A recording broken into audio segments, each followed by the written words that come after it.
स्वातंत्र्यपूर्वी जन्मलेले शेवटचे पंतप्रधान देशाचे मनमोहन सिंग हे आता आपल्यातून निघून गेलेत. मात्र त्यांची कारकीर्द ही अनेक महत्त्वाच्या निर्णयांमुळे आपण सगळ्यांनीच पाहिलेली आहे, अनुभवलेली आहे.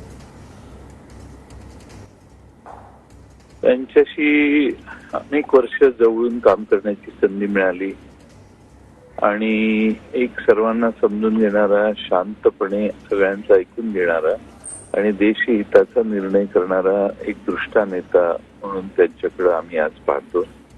मी राज्याचा अर्थमंत्री असताना ते देशाचे आधी पंतप्रधान होते 10 वर्ष.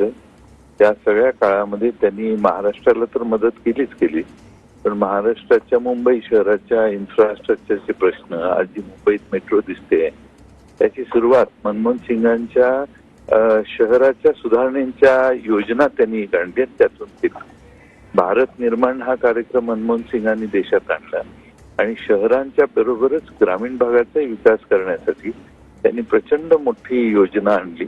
त्याच्यामुळं ग्रामीण भागातली अर्थव्यवस्था सुधारली, खेडेगावातल्या सामान्य माणसाला अनेक सुविधा मिळाल्या आणि त्याचबरोबर या देशातल्या शेतकऱ्यांच्या हातात 4 पैसे गेले.